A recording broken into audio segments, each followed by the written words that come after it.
సందర్భాలు గాని, అనేక ప్రాంతాల్లో తలలు పగలగొట్టి చాలా పెద్ద పెద్ద గొడవలు చేసుకున్నటువంటి సందర్భంలో గాని ఎక్కడా నిలువరించేటటువంటి ప్రయత్నం వారు చేయలేదు.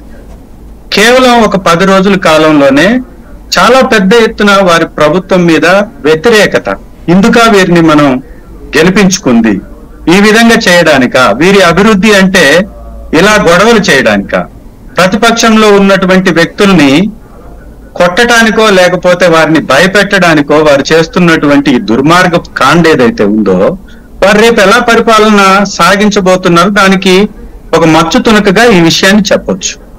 గతంలో అనేక సందర్భాల్లో వారి మీద అనేక ఆరోపణలు వచ్చాయి. వారి ప్రభుత్వంలో చాలా మంది ప్రతిపక్ష నాయకులు కనపడకుండా పోయారు. ప్రతిపక్షంలో ఉన్నటువంటి వ్యక్తుల్ని వివిధ కోణాలలో భయపెట్టి భయభ్రాంతులకు చేసి వారిని చాలా మందిని రాజకీయాల్లో నుంచి కూడా వైదొలిగేటట్టుగా చేసిన చరిత్ర చంద్రబాబు నాయుడు గారికి ఉంది. ఇవాళ ప్రజల్ని వారు నమ్మించడంలో సక్సెస్ అయ్యారు. ఖచ్చితంగా ప్రజలు కూడా నమ్మారు, వారికి ఓట్లేశారు. ఇవాళ ఓటేసినటువంటి వ్యక్తుల్ని వైఎస్ఆర్ కాంగ్రెస్ పార్టీకి ఓటేస్తారా, తెలుగుదేశానికి వెయ్యరా అని రోడ్ల మీదకి ఇంట్లో నుంచి లాక్కొచ్చి కొడుతున్నటువంటి విధానం కానీ, లేదా తెలుగుదేశం శ్రేణులు పెద్ద ఎత్తున గ్రామాలలో విధ్వంసాన్ని సృష్టిస్తున్న సందర్భంలో గాని ఎక్కడ వీరు నిలువరించేటటువంటి ఒక మాట కూడా మాట్లాడకపోవడం, ఈ కూటమిలో ఉన్నటువంటి నాయకులు ఎవరు కూడా దాని మీద స్పందించకపోవడం, ఇది ఎలాంటి పరిపాలన ఒక్కసారి గమనించాలి.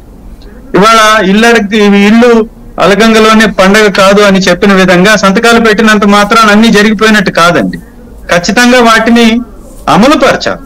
వారు ఇచ్చినటువంటి హామీలు చాలా ఉన్నాయి. ఈ హామీలన్నింటినీ వాళ్ళు అమలుపరచాలి. వాళ్ళ చిత్తశుద్ధిని వారు నిరూపించుకోవాలి.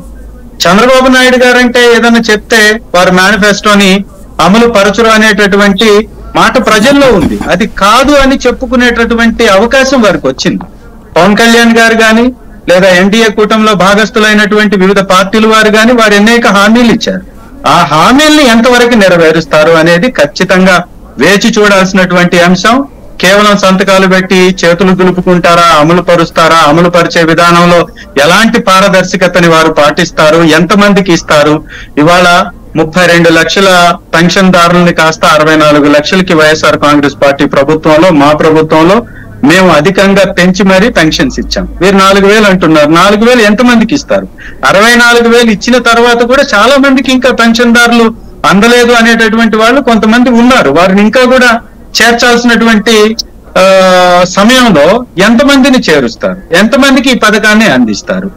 ఎలా అందిస్తారు? కేవలం తెలుగుదేశం పార్టీ వారికి మాత్రమే ఇస్తారా? మరి వాళ్ళ